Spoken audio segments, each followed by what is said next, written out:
What up, Saratoga? You ready to rock? Please, welcome to the stage, the funniest guys I know, won the Cash Daddies, Howie Dewey!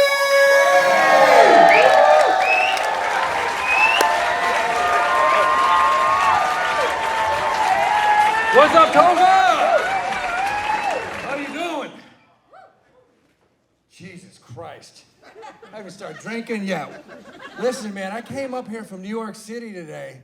I got up at like 6:30 in the morning, walked outside. What the fuck? It was freezing. Yo, it was cold. In 2 seconds, like, I looked down, I thought I was transgendering, man. It was fucking scared the shit out of me. You know, I live in New York. Live right in the middle of New York City. It's never cold. We got 8 million people pissing in the street every single day. You get hit in the face with that nice yellow mist.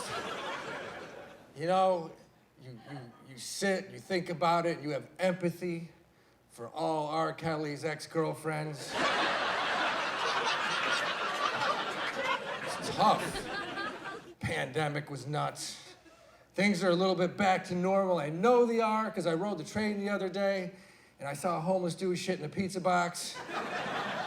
The train was doing like 65 miles an hour. He didn't miss a beat, man, so I'm feeling good about where we are. The Yankees are headed to the playoffs. I'm excited. My Jets are headed to last place. When's that different over the past 45 years? You know, that's the cool thing about being a Jet fan, though, because the Jet fans, the NFL allows you to be in that concussion lawsuit. Like, I'm in it because I bang my head against a brick wall every fucking Sunday, so I expect to get paid something. I don't know, I'm so happy to be here up in Saratoga. I love this town. I live in an apartment right in the middle of New York, a little bit smaller than this stage, with my girlfriend. We only pay about $9 grand a month. Fucking worst investment ever. It's wild, man. I've known my girlfriend for 36 years. It's true, I actually met my girl in the 3rd grade. True story. Yeah. Talking about it yesterday, she still thinks I was the best teacher she ever had.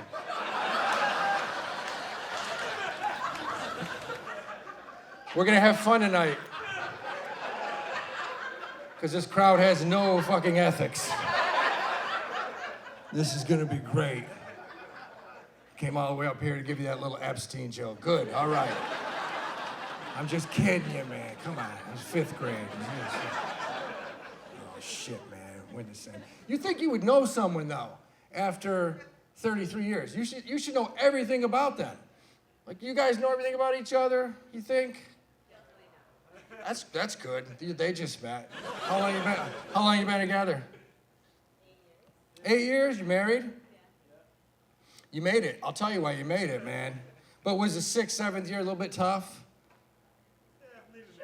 Yeah, you blamed each other's dogs, you hate each other's families. I can see it now, man. It was like 2:30 in the morning. She had to work the next day. She was sleeping. She heard something out in the living room, came out, this guy's watching ESPN. You know, eating a bag of Oreos. Totally naked, just fucking a pillow. Just hammering a pillow, right? And you saw it, and you were like, that's some weird shit.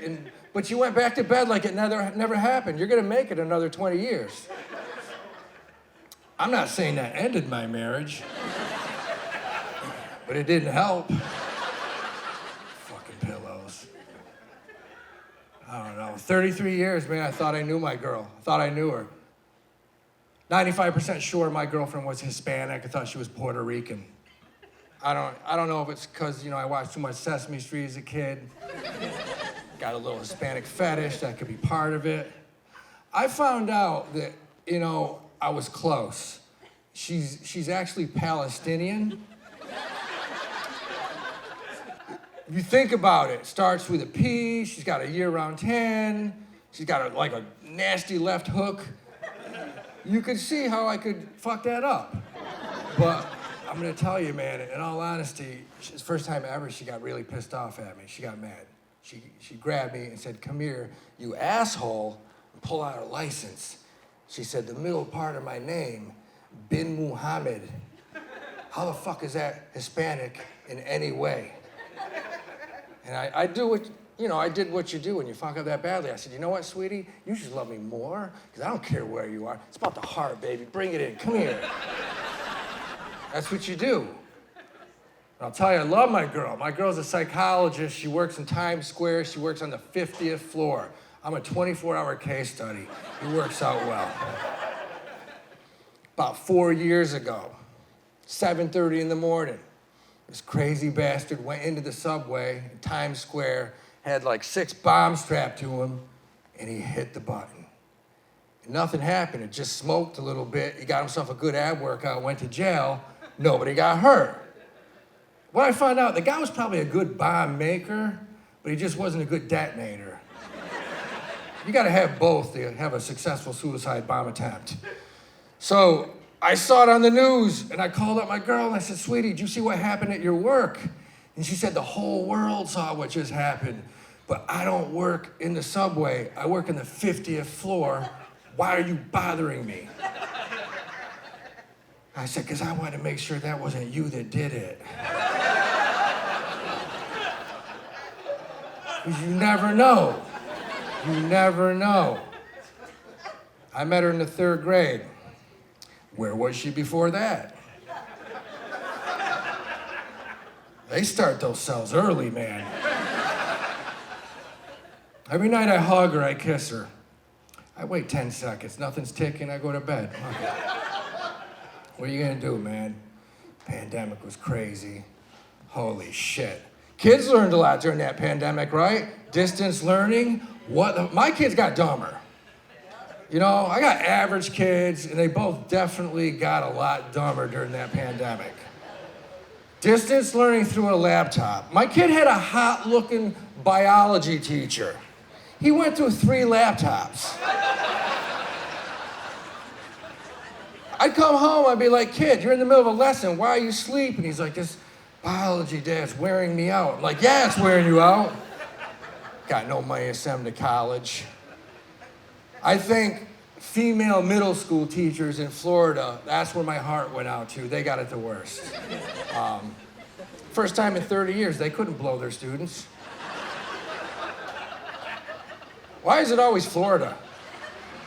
You know, 8th grade teacher molests 6 boys. Why didn't we have those teachers when we were in school? My teachers, female teachers, had beards. They had side jobs. They wrestled for the WWE. Florida's got hot-looking middle school teachers just fucking hitting the kids. But they couldn't do it during the pandemic because it's impossible. You can't reach through a laptop and jerk a kid off. You can't do it. It's never been done. Never been done. I don't know, man. I got 2 kids. I love them, man. I love them, but you have kids. And I mean, you ever have just a bad day with your kids and you go for a walk and you have this fantasy of bringing them both on like a deep sea fishing trip? You know, wait until night when it's nice and dark and, hey kids, look at the moon, look at the whales. Boom. Now, let's see who's the better swimmer. You only got 59 miles, you kids can do it. Have to tell their mother, my ex-wife, they weren't as good swimmers as we thought. I don't know, man. I love my kids, man. I got a 15-year-old kid, you know? And they grow so fast. He grew like a weed last year. I don't even recognize. I didn't say that right. He actually grew a lot of weed last year. 9th grade, made 3 times as much as me last month. Like, how do you reprimand your kid? Seriously, how do you get pissed at your kid? He's like, Dad, I help you pay rent. Shit. My ex-wife, his mom, she doesn't think it's funny. She called me up. She said, you think it's funny what he's doing, you sociopath? I was like, shit. That hit me here because that's a 4-syllable word. I really don't know what the fuck it means, but I've seen it on Law & Order. It's never good. Sociopath. I went to my girl. She's a psychologist. And I was like, sweetie, we've known each other forever. Do you think there's any chance I could be a sociopath? And she started laughing. And she said, no, not even close. Sociopaths are like pretty smart people. That's where I am right now, man. You know? I don't know. It's wild. Kid's 15 years old, man. I got 2 kids, you know, and the 15-year-old kid, I'm not gonna lie to you, he's average, maybe a little below average. You know, but it drives me nuts because I'm honest. I can't stand those parents. What's the deal with those parents that you run into all the time and you get those fucking holiday cards? Merry Christmas from the Andersons, and they're all on a beach, dressed in that fucking pure Gandhi white, like they just came from a cult. It's that weird incest white, all 6 of them on a beach.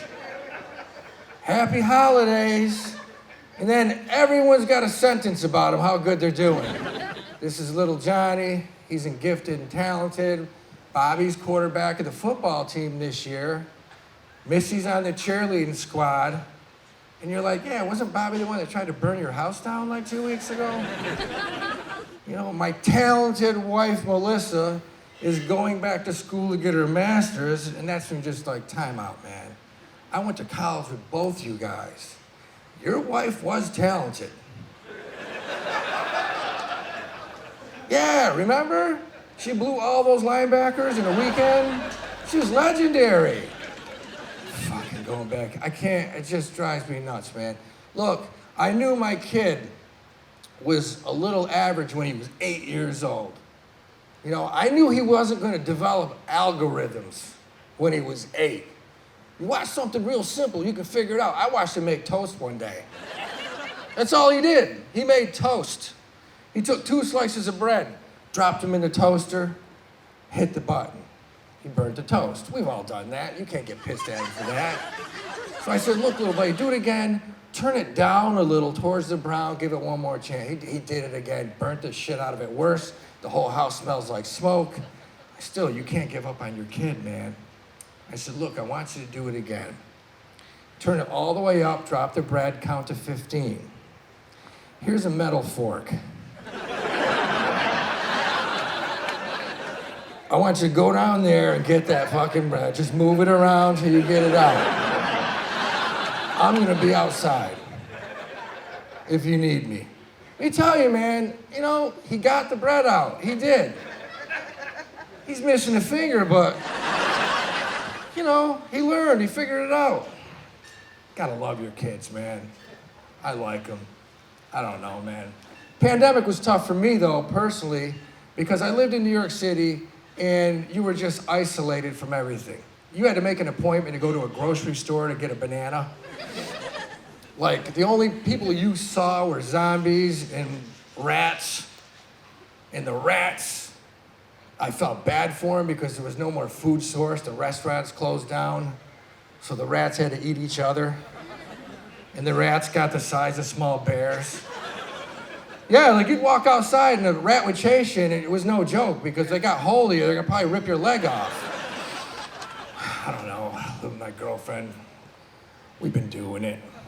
But education took a beating though, right? I mean, it really did. I used to be a teacher. That should scare the shit out of you right there. You're like, what state would certify you? You guys ever hear of Georgia? I'm not, you know, look, man, the stereotype's true. You go down to Georgia, they toss you a coloring book, you stay between the lines, you're teaching public school math the next day.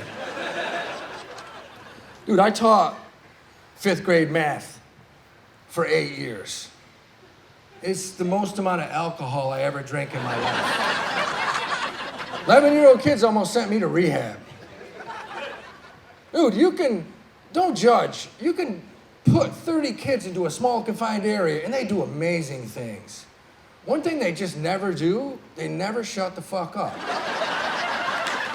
Morning to night, it's just chatter. And when there are 30 of them talking, it sounds like a beehive. And for 8 hours, it's in your ears. And your face is turning red, you're off balance, you got vertigo. Kids are fucking with you all day long. I would leave at 4 o'clock and I would sprint to my favorite bar. You know, you're like twitching, Jack and Coke, Jack. Pretty soon they would have it ready before I even came in. I used to go to this Ponzi scheme bar. You guys have been there. You been to that pyramid scam bar, the biggest one in the country? You know what I'm talking about. You been to Dave & Buster's? Go to Dave & Buster's, get 8 Jack and Cokes. It's like $38. You're like, this is amazing. You don't remember playing games meant for a 7-year-old for the last 8 hours. You get your bill at $760. You go home, you go to bed, you wake up, there's a glow stick on your pillow. That's not even funny, because the glow stick was what, 1.7 million tickets? In that beautiful pawn shop they got downstairs? I'd go to school, fuck. Sober up around noon, get my vision back at 2. It's a vicious cycle, 5 days a week, man. I'll tell you, vicious. Come in, all right, kids, get your books out. Oh, what do you need, Sally? Miss Dewey, was that you leaving my house at 6:30 in the morning? Yes, it was. But all those learning problems you have, throw them out the window, because you're going to the 6th grade next year. Your mother's amazing. You know? I used to teach when it wasn't dangerous. Now it's like the most dangerous job in the world. Oh, what the fuck's going on out there? I'd come in, you know, and I couldn't fucking see at 7 in the morning. Now they're like, you know, we should probably start arming teachers. I thought of myself, holy shit.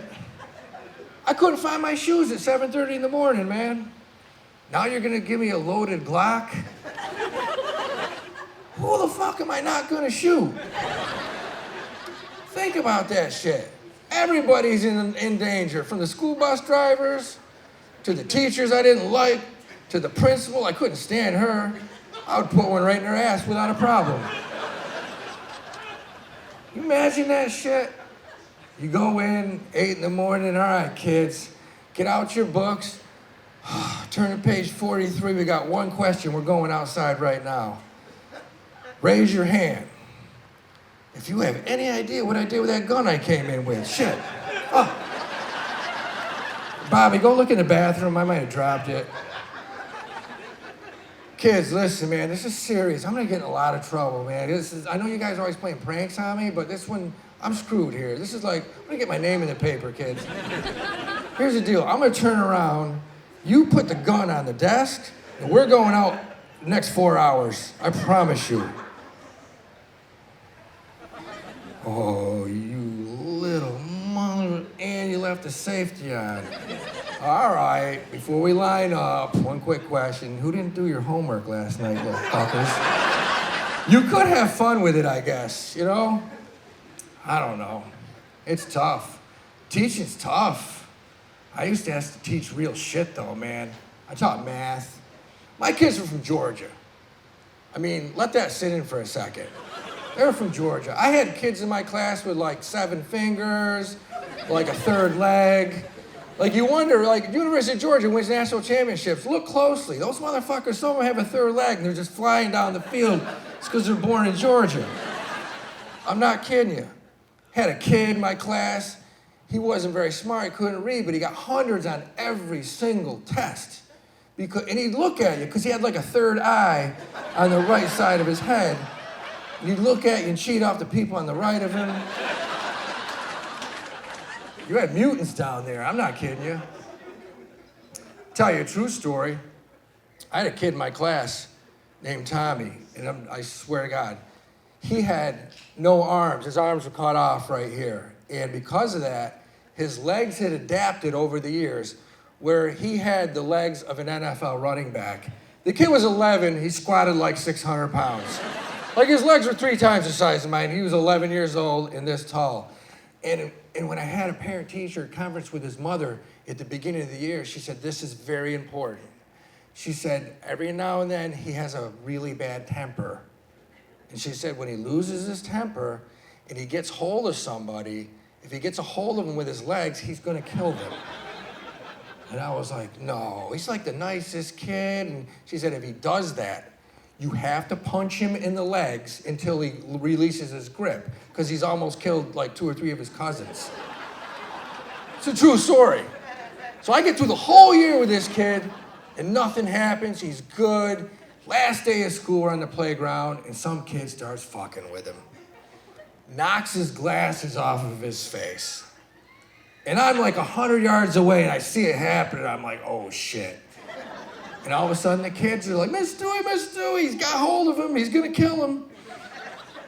And this kid did a leg sweep, did some fucking kung fu shit, and kicked him in the side of the head, and he had this kid on the ground just like a python sucking the breath out of his face. And I start running, and I'm running, and I run over, I'm like, Raymond, let him go, let him go. He's like, no, this is his last day on earth, Mr. Dewey, this is it. He's killing the kid.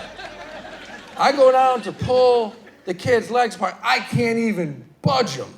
It's like, it's like a pit bull, 1,800 pounds of pressure on this kid's neck. And this kid's eyes are just coming out of his head. So I'm like, shit, fucking, oh boy, here we go. Bam, bam. I start punching him in the thigh. Bam, hit him like 6 times. And I look up, and there's the principal and the assistant principal walking out of the school, and they stop and they're looking at me, and I'm punching the shit out of a kid with no arms. Just throwing him a beating. I'm like, that's it. I'm going to jail for 20 years, man. Fucking beating up a kid with no arms. Yeah, that way I had to fill out some paperwork after that day. Holy shit. But to get back to it, I used to teach real stuff because like these kids didn't get out much, and I wanted them to know about the world and everything that's going on. So I'd come in the fall on a Monday, and I'd pass out newspapers to all the kids. I'd say, kids, we got one question. We get it right, we're going outside. The kids are all jacked up, they're ready. I said, here's the question, turn to the sports page. They turn. I said, here it is. Yesterday, the Atlanta Falcons were playing the New York Jets. The New York Jets were plus 12.5 points. Your teacher bet half his rent on the underdog. So what's my figure going into the Monday night game, kids? My kids weren't that smart. They're from fucking Georgia. But gambling problems, man? They're like figuring shit out. Okay. Hands go up. What do you got, Stevie? Well, Mr. Dewey, that's a trick question. Why is that, Stevie? Well, first of all, you bet your rent. Do you still live in that trailer? My mother says you still live there. That's right, Stevie. Your mother would know. I do live there. Remember we talked about distance and logistics? 1/4 mile from where she still dances. That's right, little fucker. You gotta give it right back to her, man. You gotta give it right back to them. Because they'll walk all over you.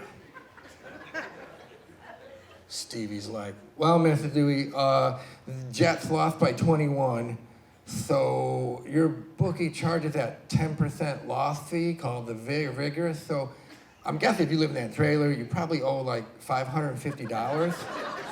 But the good news is, Mr. Dewey, you don't have to pay the bookies until Wednesday, so you can double down the Packers game tonight. Yes, that's right, Steve, that's right. That's why you're my man. Line up, we're going out. That's what I used to teach, man.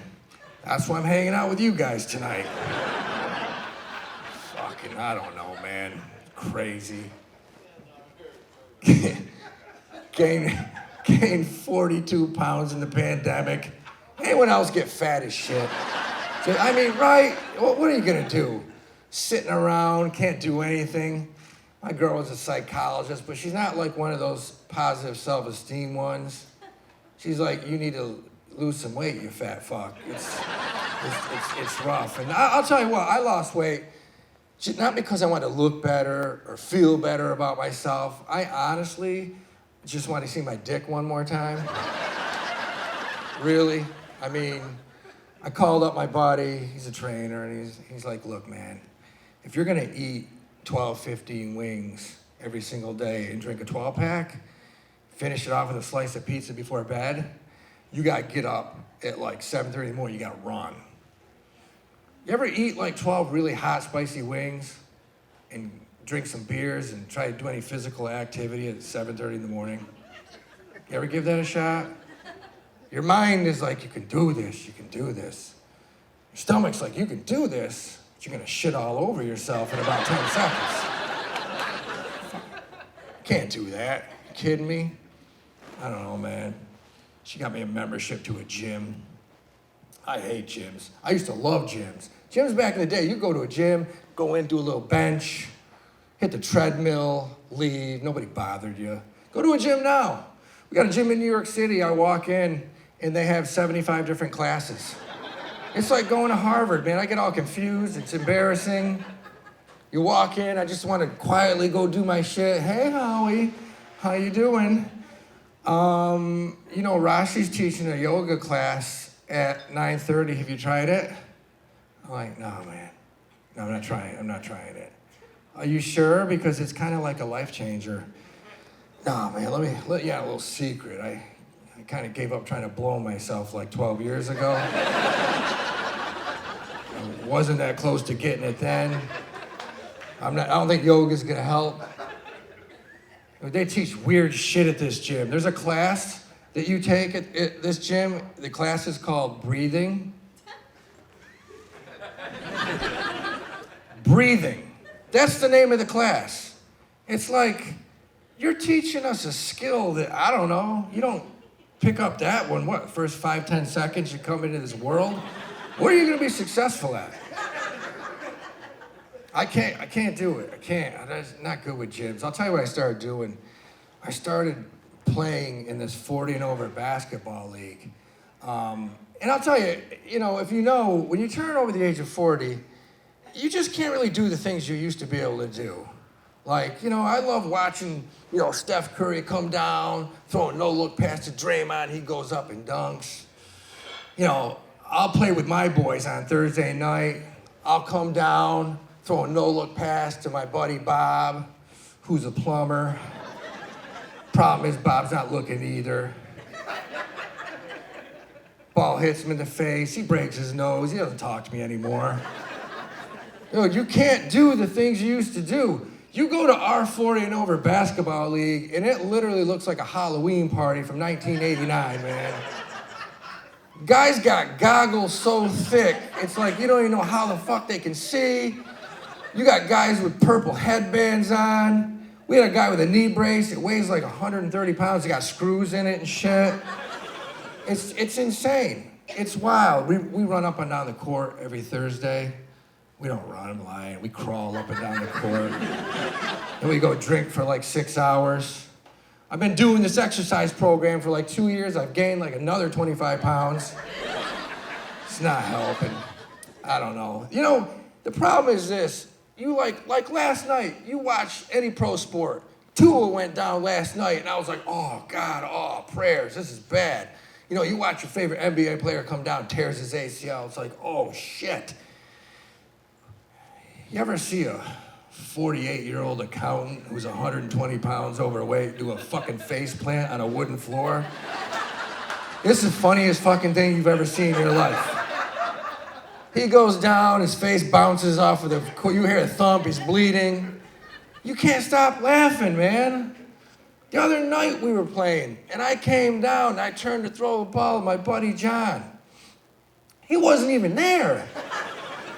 He just disappeared. Like, nobody tripped him, he just fell. And he's holding on to his leg, and we're slowly walking over, and we're laughing. And, his whole face is turning red, and we think he's stroking out, because he also has high blood pressure. We should be helping him up. We're taking pictures of his ass crack. We don't even know what's wrong with him. We look down. Holy shit, his kneecap went down his shin. It's not funny, but it was the funniest thing I've ever seen. I'm like, look where his kneecap is. Holy shit. He's fucked. He's not gonna walk for a long time, man. He's turning red. His fucking headband's down over his eyes. You know, luckily we have a doctor who plays with us. You have to have a doctor. You do. He's not really a doctor. He's actually an electrician. But dude, he carries out that black tape those fuckers carry. He pulled the black tape out, started going around, pushed the kneecap up. Fucking John got up. He's like, I'm all right. Played for like another hour. That's where it is right now. That's what we're doing. I don't know. It's crazy. I got to do some sort of exercise, get back in shape. The pandemic just was, holy shit, that was brutal. It was absolutely brutal. I'll leave you with this.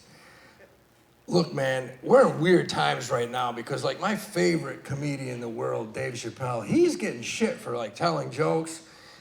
I look like an NYPD racist cop. Like, what the fuck can I say that's, you know, where I'm not gonna get abused? So, right before the pandemic, the political correctness was at an all-time high.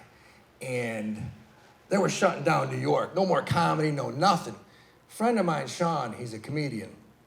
He said, Howie, let's go up to the bar. We're gonna watch the Sixers-Knicks. They're getting ready to shut everything down. Let's drink, have one night, not gonna see you for a while. Going back to Philly. So we go up to the bar. He talks me into betting the Knicks. And he gave me 35 points. And with 30 seconds to go, we were down 47. And he's like, dude, you got the worst team. And I'm like, I know. And I'm pissed off. I gave him the money, and I start yelling at the TV. I said, you know what? First thing we knew, we need to fire a coach. I said, our defense is retarded. Nobody hustles. We don't shoot. We don't pass. These cocksucking mother... And I said every bad word in the book. I said every word in the book, and I got a tap on the shoulder. This is New York City.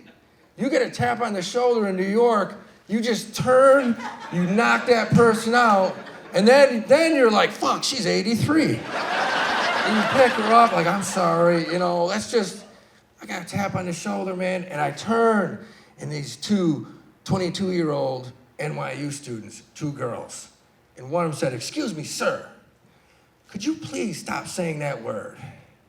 And I looked at her, and I'm like, you know what? I'm trying to be a better person. I'm sorry I said something wrong, but which word was it? I said like 10 bad words.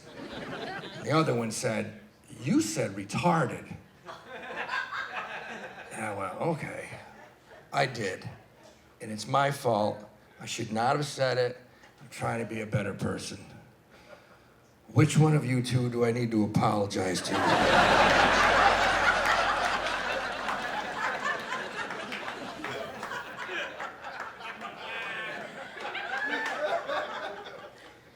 And the girl in the back said, you need to apologize to both of us. And I went, holy shit, both of you? I went, oh my God, I am so sorry. Whoa. But you gotta admit, what are the percentages that two retarded people come into the same bar, same night to watch it? I go, you gotta admit, that's a little wild. And how'd you get him to serve you a strawberry daiquiri? You're not supposed to drink that stuff, right? Listen, man, the one drink in the strawberry daiquiri's face turned is the color of the daiquiri. And she immediately triggered the shit out of me because she picked up the daiquiri and she looked like, you know, one of our New York Jets quarterbacks for the past 40 years. Like, picked it up, like, all wobbly. Like, she went to throw it, and, like, nobody in the bar knew where it was going. It just kind of went up in the air and we all looked, and we heard a thump. Motherfuck! And everybody turned around. And there was a group of 6 guys, you know, big guys. And she hit one of them in the back of the neck with the daiquiri, who was sitting in a wheelchair. Yeah. I went over and talked to his brother. And, you know, I brought the whole table around because I felt horrible. I felt I was partly responsible. And he said, man, Howie, man, he was pissed. I've never seen him that mad. He said, he was so pissed. It was the first time in 17 years we thought he was gonna walk. Bartender jumped over the bar, grabbed the two girls, and threw them out. And I went home. I went home to my girlfriend, and I walked in the door, and she said, "You look, flustered. How was your night?" And I said, "It's the worst night I've ever had in my life. Bad night." She goes, "Oh my God, what the hell did you do?" I said, "Man, I got two retarded people kicked out of a bar." Guys, I am so glad you guys came out tonight to this taping. You've been phenomenal. I've had a thorough blast. It's great to be in Toga. Guys, thank you so much.